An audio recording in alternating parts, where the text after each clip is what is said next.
Industri pariwisata adalah sektor yang paling terdampak badai COVID-19 semenjak pemerintah memberlakukan aturan PSBB di Maret lalu. Jatuhnya sektor pariwisata serta merta menyeret sektor penerbangan yang menjadi motor dari industri pariwisata ke jurang PHK dan penurunan kinerja fundamental. Secara year on year hingga Juli 2020, penerbangan domestik sudah terkoreksi 80%. Lalu bagaimana kondisi industri penerbangan yang sudah mati suri di tengah bayang-bayang resesi kuartal 3 tahun 2020? Akan kita ulas dalam Mayday, industri penerbangan menjunam atau sedang nyungsep atau sedang jatuh begitu ya. Mari kita mulai dari data kondisi penerbangan domestik di dalam negeri kita, karena kita tahu bahwa industri penerbangan di Indonesia memang lebih banyak didominasi komposisinya oleh penerbangan domestik. Data terakhir adalah data dari bulan Juli 2020 yang kami ambil dari Badan Pusat Statistik. Yang Anda lihat angkanya di sini sangat curam jatuhnya ketika di bulan Maret dan di bulan April diberlakukan PSBB ketat yang melarang Anda semua atau warga 62 untuk bepergian dengan menggunakan pesawat terbang. Di kala itu bahkan beberapa orang, hanya pebisnis saja, segelintir kelompok saja yang boleh diberikan izin kemudian untuk bepergian dengan menggunakan transportasi udara. Alhasil voila, menjunam. Anda dapat lihat angkanya dari 6,29 juta orang di awal tahun, di bulan Januari tahun 2020, ini angkanya bahkan sudah lebih lemah secara year on year dari bulan Januari, ditambah lagi dengan badai corona, kemudian angkanya nyungsep di sini ke 0,84 juta. Dan ketika diberlakukan PSBB transisi hingga saat ini PSBB ketat yang masih memperbolehkan transportasi udara, ada sedikit peningkatan ke 1,46 juta orang. Ini memang angkanya akan sangat sulit ya mengejar hingga akhir tahun 2020 diproyeksikan, karena Anda lihat di sini di bulan Agustus dan bulan September datanya memang belum rilis, memang diprediksikan akan ada kenaikan seperti secara month on month di sini dari bulan Juni maksud kami ke bulan Juli ada peningkatan 135%, sangat signifikan, tapi masih saja tetap belum bisa mengejar angka di tahun-tahun sebelumnya secara year on year di sini di 8,09 juta di tahun 2018 dan 2019 6,72 juta orang penumpang. Kemudian secara year on year, karena kita lihat di sini penurunannya sudah 80% atau 79,58% di sini secara year on year. Secara year to date, kalau kita bandingkan secara year to date dari bulan Januari hingga bulan Juli di tahun 2020 dibandingkan dengan tahun sebelumnya, ternyata situasinya juga mengalami penurunan secara 54,92% di sini. Nah, ini bukan menjadi yang paling naas ya, karena kita juga melihat ada komposisi dari penerbangan luar negeri, maksud kami penerbangan dari dalam dan luar negeri di sini yang juga tertekan dari bulan Januari hingga bulan Juli di tahun 2020. Di sini kita lihat angkanya ternyata ada penurunan hingga ke 0,03 juta penumpang. Memang secara mantumannya, secara bulanannya naik 57,67%. Ada satu geliat di sana, tapi kita masih belum tahu seberapa tinggi nantinya angkanya akan meningkat untuk bulan Agustus dan juga September. Dan juga secara year on year ada penurunan 98,4% dan secara situasi di sini masih juga ada pelemahan sebanyak 67,28%. Tapi kalau kita lihat secara keseluruhan, memang industri penerbangan belakangan terlihat ada geliat seperti yang Anda lihat tadi. Secara month on month penerbangan domestik ada peningkatan 135%, lebih didominasi untuk penerbangan masuk dan keluar dari Pulau Dewata begitu ya. Jadi kalau Anda melihat Anda menggunakan sosial media dan Anda melihat story dari teman-teman Anda, mungkin sudah banyak yang menggunakan maskapai penerbangan, tetapi sayangnya di story tersebut mungkin pesawat yang dinaiki oleh rekan-rekan Anda di sana masih kosong begitu. Nah, inilah kemudian yang menjadi salah satu penyebab masalah dan juga salah satu cerminan tekanan industri penerbangan di Indonesia. Pesawatnya terbang tapi penumpangnya tidak serta-merta penuh di sana. Nah, kita lihat ke data yang selanjutnya, tercermin dari laporan kinerja keuangan maskapai penerbangan di first half 2020. Seperti apa? Kita bandingkan dengan tahun 2019 secara semesteran di sini ya. Rugi bersih yang didapatkan oleh Garuda ini tentunya akibat badai COVID-19.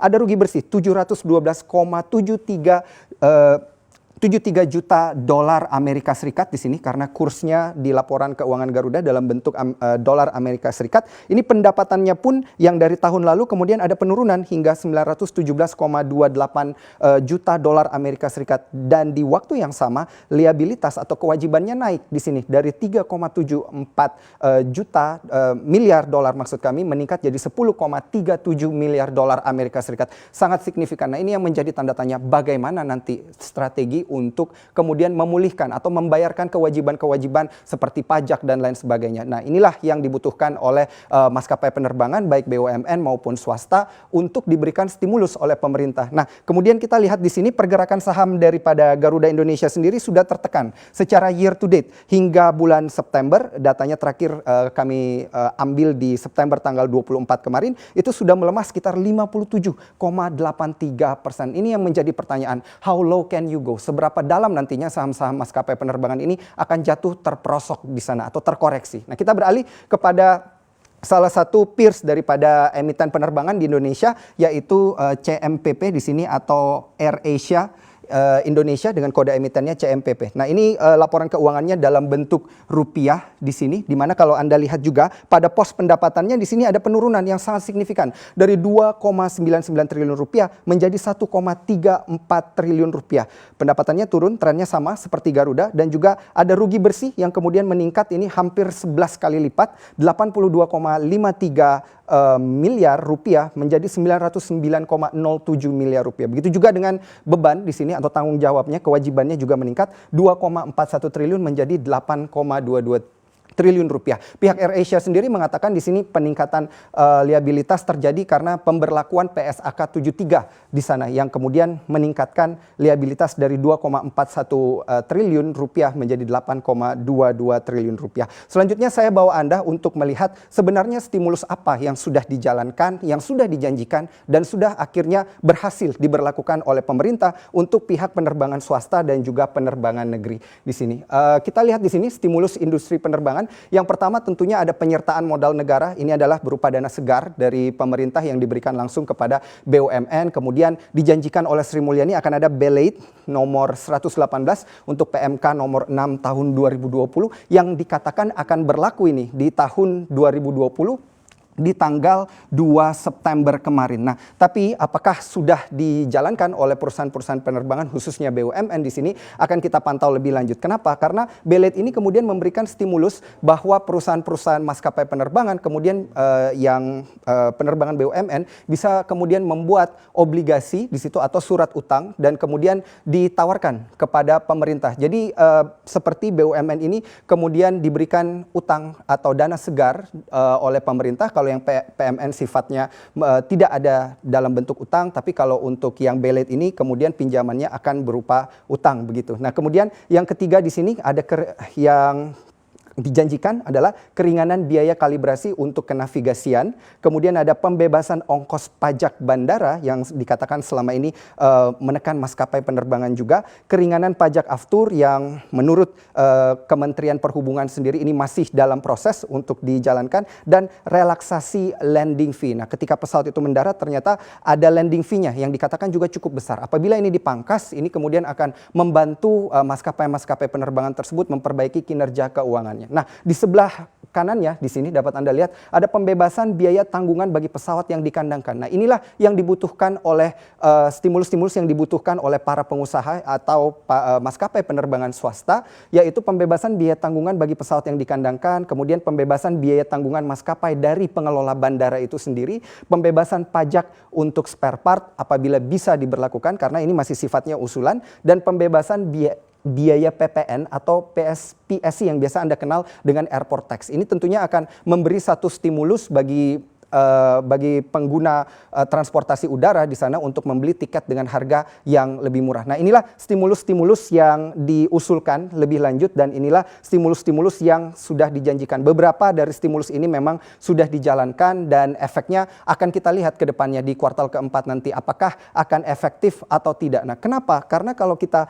melihat lebih lanjut ternyata terjadi satu kasus juga di sini di salah satu maskapai penerbangan swasta dalam negeri yang belum menjadi emiten di Bursa Efek Indonesia. Dia adalah Lion Air yang sempat digugat sebesar 189 miliar rupiah. Datanya terjadi dan kasusnya terjadi baru-baru ini di mana penggugatnya adalah Go-Shock Aviation Limited yang berada di London, Inggris. Di mana tentunya gugatan diberikan dan dilakukan di pengadilan London di Inggris sendiri dengan total nilai gugatan 10 juta pound sterling, kalau dirupiahkan sekitar 12,8 juta dolar Amerika Serikat, kalau dirupiahkan 189 miliar rupiah. Ini merupakan utang sewa dari 7 jet Boeing yang disewa oleh Lion Air Group dengan jumlah tunggakan Lion berada di kisaran 1,6 juta pound hingga 2,5 juta pound. Ini biasanya dan diakui oleh Presiden Direktur Lion Air Group Edward Sirait, dikatakan bahwa utang-utang seperti ini memang biasanya sudah kita bayar dan dibayarkan dalam bentuk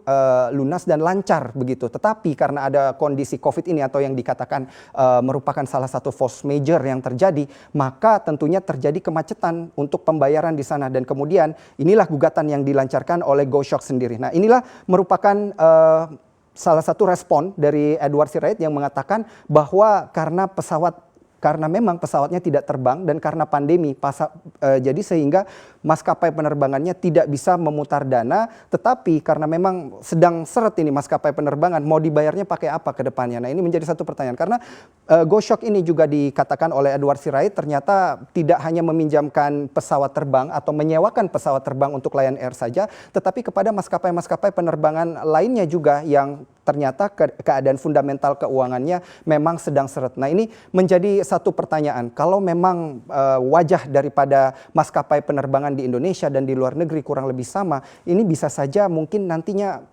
ditakutkan bisa berjangkit kepada maskapai-maskapai BUMN milik negara. Nah, pendek katanya seperti ini. Yang dapat kita simpulkan di sini, baik maskapai negara maupun swasta, keduanya butuh dukungan stimulus segera. Dan ini untuk mempertahankan industri penerbangan yang sudah mati suri supaya tidak mati sungguhan.